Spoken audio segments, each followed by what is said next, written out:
Hello friend, তোমরা সবাই কেমন আছো? আশা করি তোমরা সবাই ভালো আছো। আমিও অনেক অনেক ভালো আছি। আরও একটা নতুন ব্লগে তোমাদেরকে অনেক অনেক স্বাগত। সকালবেলায় এখন সকালের জলখাবারের জন্য সবাই কাজ করতে ব্যস্ত আছে। মা সবজি করছে আর বোন এদিকে লেচিগুলো বেলছে পরোটার জন্য, আর মাম্মাম এদিকে পরোটাগুলো ভাজছে। আর তারই ফাঁকে তোমাদের সাথে এই সুন্দর মুহূর্তগুলো শেয়ার করছে। এদিকে সবজি কাটা রয়েছে, কি কি আজকের মেনুতে হবে তোমাদের সাথে সবটাই শেয়ার করব। তো ভিডিওটা কন্টিনিউ দেখতে থাকো, অবশ্যই ভালো লাগবে আজকের এই ভিডিওটা।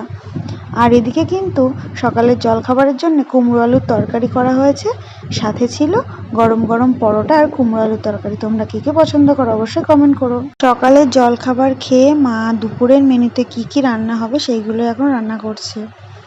আর আজকে দুপুরের মেনুতে ছিল গরম গরম ঝরঝরে ভাত, সব রকমের সবজি দিয়ে একটা সুন্দর টেস্টি শুক্তো, কাতলা মাছের ঝাল, বাঙালির সব থেকে পছন্দ খাবার মাছ, আর ছিল গরম গরম ঝাল ঝাল চিকেন কষা।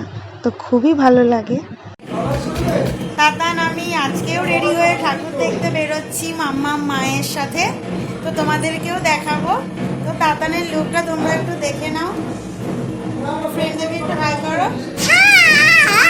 তাতানকে এই ড্রেসটা তাতানের পিপি দিয়েছে, আর আমিও সেজে রেডি হয়ে গেছি। প্রচুর কিন্তু গরম, প্রচুর ঘাম হচ্ছে, গরম এত গরম। বৃষ্টি হবে ভেবেছিলাম, কিন্তু বৃষ্টি তো হলোই না। পুজোর 5টা দিন এইভাবেই কেটে গেল, আর খুব গরম।